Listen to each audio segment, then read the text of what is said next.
Welcome पुन्हा एकदा. हा, दुसरी संख्या आपल्याला वाचायची आहे. कोणती आहे ती?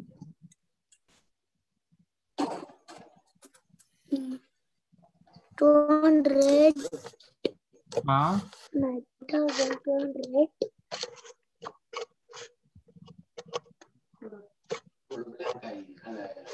कोणती संख्या तयार झाली? 3.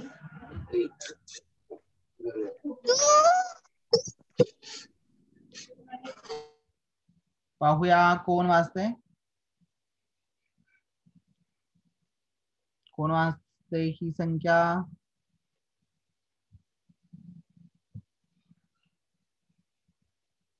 रेज हँड करा, मला दिसेल.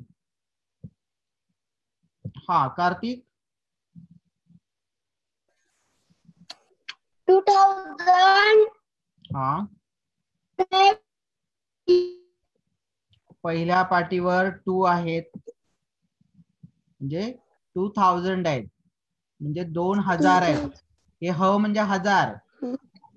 दुसऱ्या पाटीवर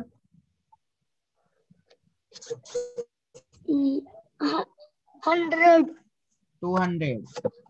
200 म्हणजे 200. तिसऱ्या पाटीवर काहीच नाही.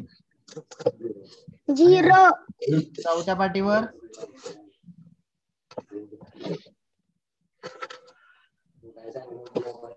किती आहेत? कार्तिक काय वाचलं? पुन्हा एकदा वाच, किती झाले? 3. हा, पुन्हा एकदा वाच, काय वाचलं? संख्या कशी वाचली? 2200. हा, 3. हा, हा, 2203. रोजल, कशी आहे संख्या? 2203. बर. 2203. हा, जोया. तर मी म्हणू का? हा, 2203. हा, छान. पियुषा. पियुषा, कोणती संख्या आहे ही?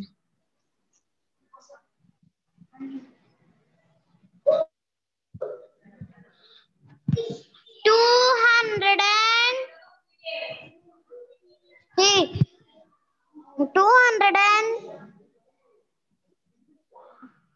2203.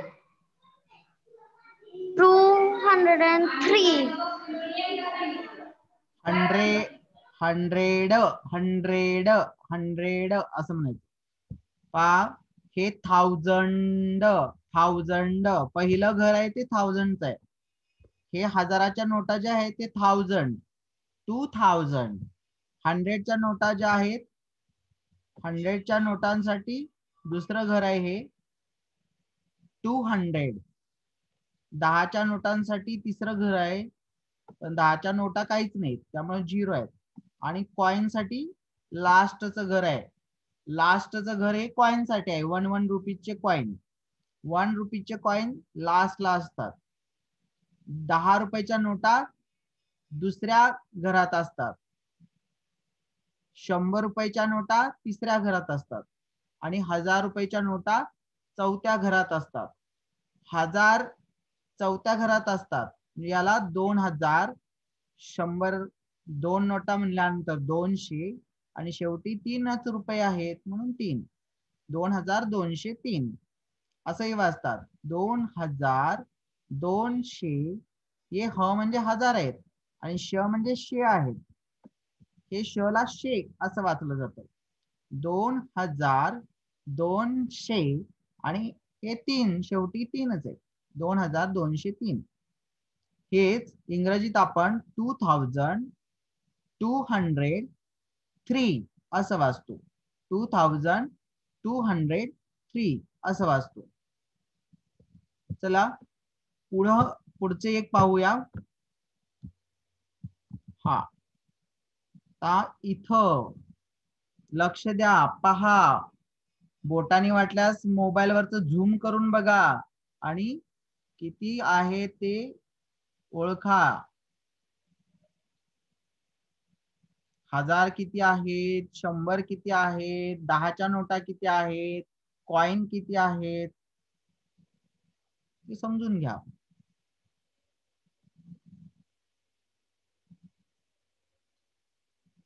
रोजल, रोजल,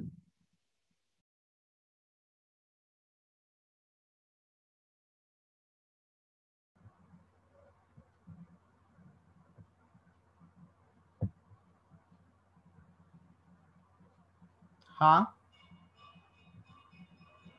रोजल सांग.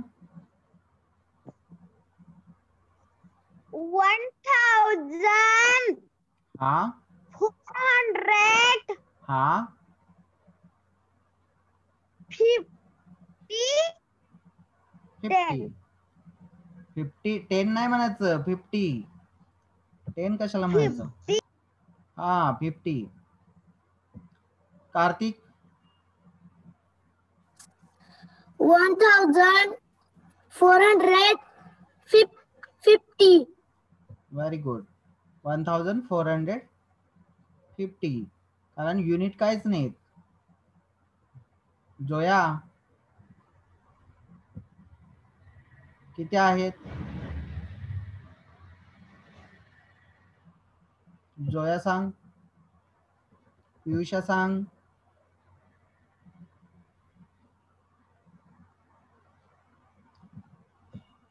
पहा, लक्ष दिल्यानंतर तुम्हाला समजेल की तर 1000 म्हणजे हजाराची नोट फक्त एकच आहे, त्यामुळे 1000 किंवा त्यालाच 1000 म्हणतात. 1000 म्हणजे 1000.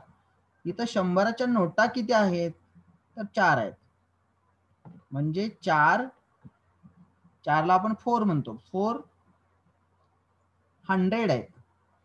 100 हे दुसरं घर हे 100च आहे, त्यामुळे याला 400 असं आपण म्हणतो.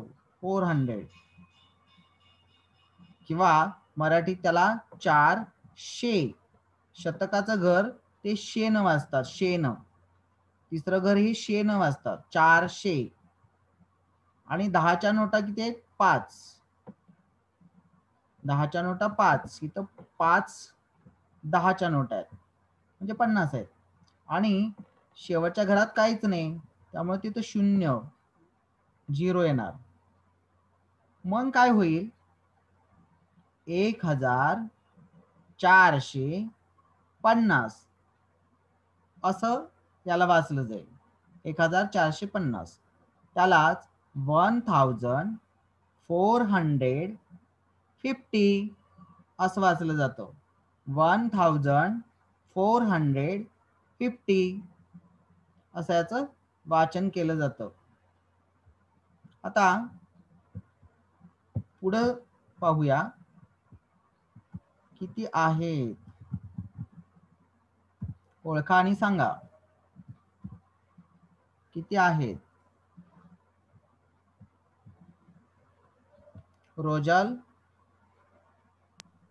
3100 100, 110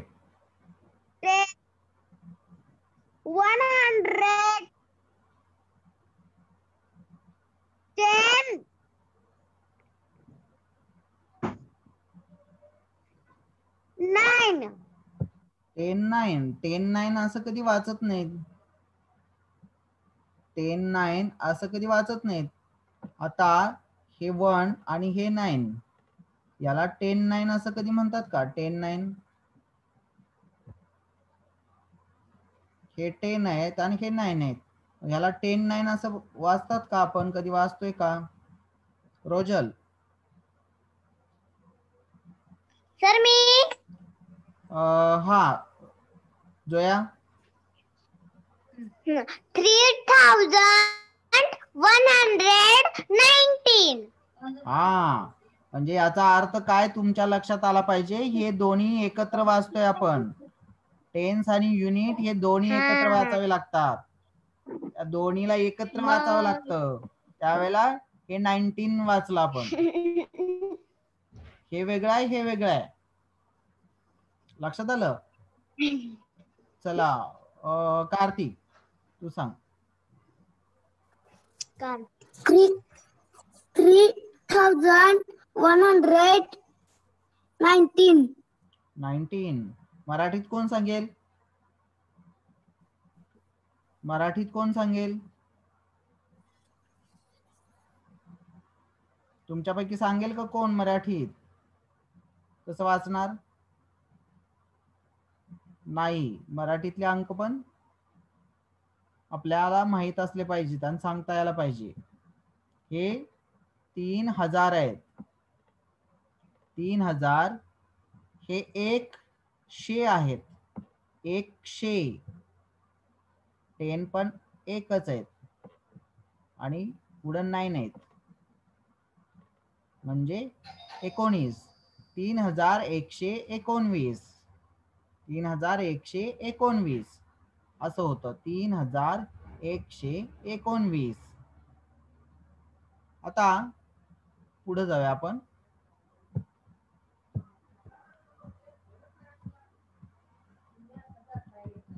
हा, हे किती आहेत ओळखा आणि सांगा. किती आहेत हे? इथे कोणाला सांगायला? कोणाचा रेज हँड येतोय का? बघूया किती आहेत.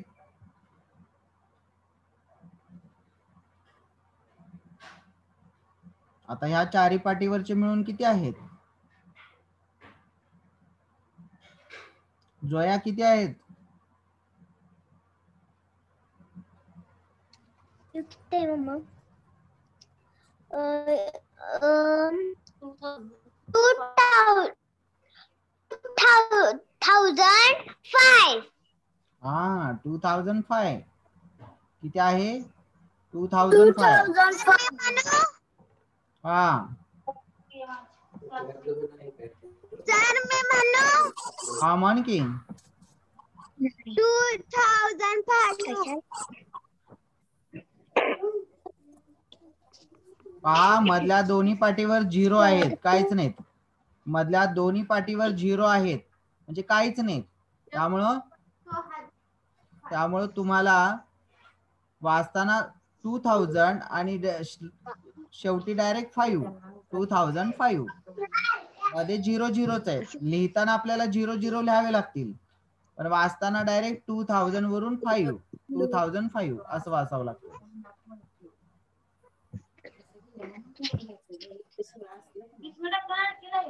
चला हे सांगा आता किती आहेत?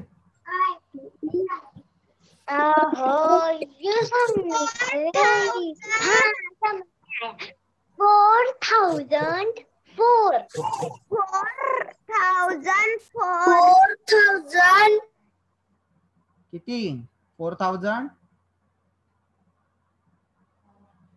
4000. 4040. बरोबर आहे. तर तुमच्या सगळ्यांच्या लक्षात आलं असेल, इथं 4 नाही.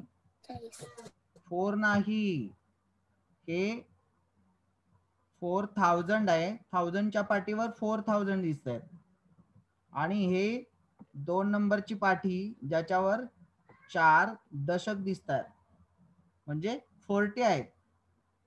या 100च्या पाठीवर पण 0 आहेत आणि सुट्ट्याच्या पाठीवर पण 0 आहेत. त्यामुळे ही संख्या तयार झाली 4040. 4040 40 रुपीज. 4040 4040 असं तयार झालं.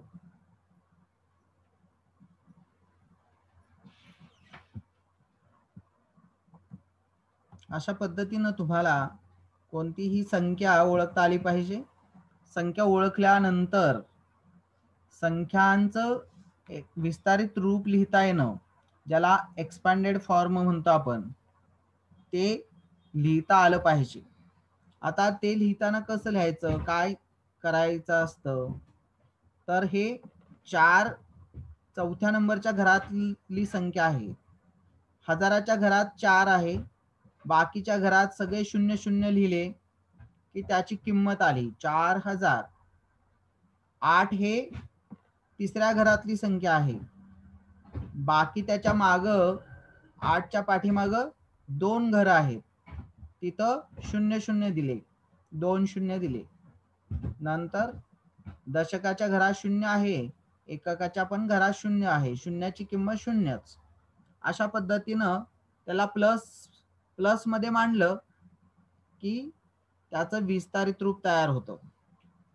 इथली पुढची संख्या होती 7962. ही लिहिता असताना 7000 पूर्ण लिहायचे असतात. 7000,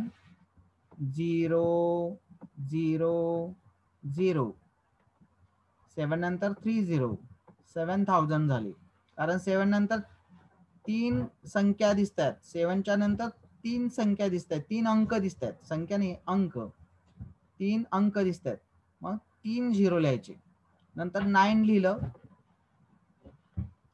9 हे 3 नंबरच्या घरात आहे, 9च्या पाठीमाग 2 अंक आहेत, 2 अंक आहेत 9च्या पाठीमाग उजव्या बाजूला. 9च्या उजव्या बाजूला 2 घराचे 2 झिरो लिहायचे, ती त्याची किंमत झाली 900. पुढचा अंक आपण घेतला 6. 6च्या पाठीमागे एकच अंक आहे, म्हणजे एकच अंक आहे, एक घरानंच 6 पुढे आहे. 6 दुसऱ्या घरात आहे, म्हणजे 6च्या पाठीमाग उजव्या बाजूला एक घर आहे, त्याचा झिरो लिहायचा, 60 झालं. पुन्हा प्लसचं चिन्ह द्यायचं आणि लास्ट घर आहे 2.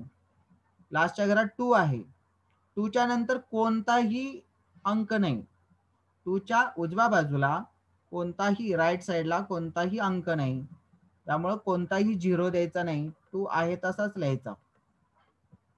2 ची किंमत 2च आहे, 6 ची किंमत 60 आहे, 9 ची किंमत 900 आहे आणि 7 ची किंमत 7000 आहे. त्यांची व्हॅल्यू लिहायची, त्यांची प्लेस व्हॅल्यू लिहिणं. ती प्लेस व्हॅल्यू लिहिली की ती प्लेस व्हॅल्यू लिहायची, म्हणजेच त्याचं विस्तारित रूप लिहायचं, त्याला एक्सपॅन्डेड फॉर्म आपण म्हणतो. सेम तसंच पुढे सुद्धा आपल्याला करता येईल. जसं इथं 9004 आहे, 9004 आहे, 9004 आहे. 9004 च कसं लिहायचं, तर 9000 9च्या नंतर 3 घरातले 3 झिरो लिहायचे, 9 हे चौथ्या घरात आहे. नंतर इथं झिरो आहे, 3 नंबरच्या घरात, शतकाच्या घरात झिरो आहे, तिथं 3 झिरो लिहायचे नाहीत, एकच झिरो लिहिला तरी चालतो. दशकाच्या घरात पण झिरो आहे, पुन्हा एकच झिरो लिहिला तरी चालतो, त्याला 2 झिरो परत लिहायचे नाहीत. आणि लास्टच्या घरात 4 आहे, 4 चे 4च. हे झालं याचं विस्तारित रूप. इथं 3030. आता 3030, 3000 चे 3000, 3000. पुढच्या घरात 0 आहे, म्हणजे एकदा 0 लिहायचा. दुसऱ्या घरातला 3 नंतर आणखी एक 0 लिहायचा आणि लास्ट घरात 0च आहे. अशा पद्धतीने याचं विस्तारित रूप होईल. 4071. याचं विस्तारित रूप कसं करायचं, 4 च्या नंतर 30, कारण ते 1000च्या घरात आहे, त्यामुळं 30. नंतर 0 आहे, 70 चे 7070 आणि पुढं 71 आहे, 1 च्या नंतर काहीच नाही, त्यामुळे 1 एकदाच. 1 च्या नंतर लास्ट जो अंक आहे त्याच्यानंतर कोणताही 0 नाही. पुढं 2040. 403 हे लिहित असताना 2000 चे 2 नंतर 30 लिहावं लागतील. 400 आहेत, हे 400 आहेत म्हणजे 4 च्या नंतर 2 घरं दिसत आहेत, त्याचे 2 झिरो लिहावे लागतील. म्हणजे एकक आणि दशक या 2 घरांचे 2 झिरो. दुसऱ्या घरात झिरोच असल्यामुळं तो एकदाच लिहिला. आणि लास्टच्या घरात 3 आहे, त्याच्यानंतर झिरो लिहायचं नाही, 3 नुसते लिहायचे. अशा पद्धतीनं विस्तारित रूप लिहायचं. एक्सपांडेड फॉर्म ज्याला म्हटलं जातं विस्तारित रूप लिहिणं. असं विस्तारित रूप लिहिता यायला हवं कोणत्याही संख्येचं. एखाद्या संख्येचं विस्तारित रूप दिलेलं असलं तर ती संख्या कोणती आहे ती वाचता यायला पाहिजे. जसं 4239 असं विस्तारित रूपात लिहून दिलेलं आहे, 4239. तर ते तुम्हाला असं संख्याच्या रूपात लिहिता आलं पाहिजे. विस्तारित रूपात लिहिलेली संख्या संख्येच्या रूपात लिहिता आली पाहिजे. पुढं 6146 6146 अशी संख्या तयार होते. इथं पहा 8601 8600 मध्ये 0 आहे आणि पुढे 1.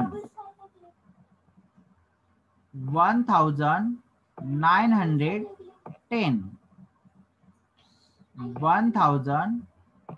1900 आणि 10 च्या नंतर 0 आहे, त्यामुळे लास्टला 0. अशा पद्धतीने या संख्या ज्यावेळेला एक्सपांडेड फॉर्म मध्ये दिल्या जातात विस्तारित रूपात, तेव्हा त्याच्यापासून संख्या तयार करून लिहिता आली पाहिजे. या संख्या बनवता येणं याचाही सराव तुम्ही करायला पाहिजे, त्याचं प्रॅक्टिस करायला पाहिजे. याचा सराव जर केला तर त्याचा फायदा तुम्हाला पुढे होईल. लक्षात आलं? ठीक आहे, आपण आता इथंच थांबतोय.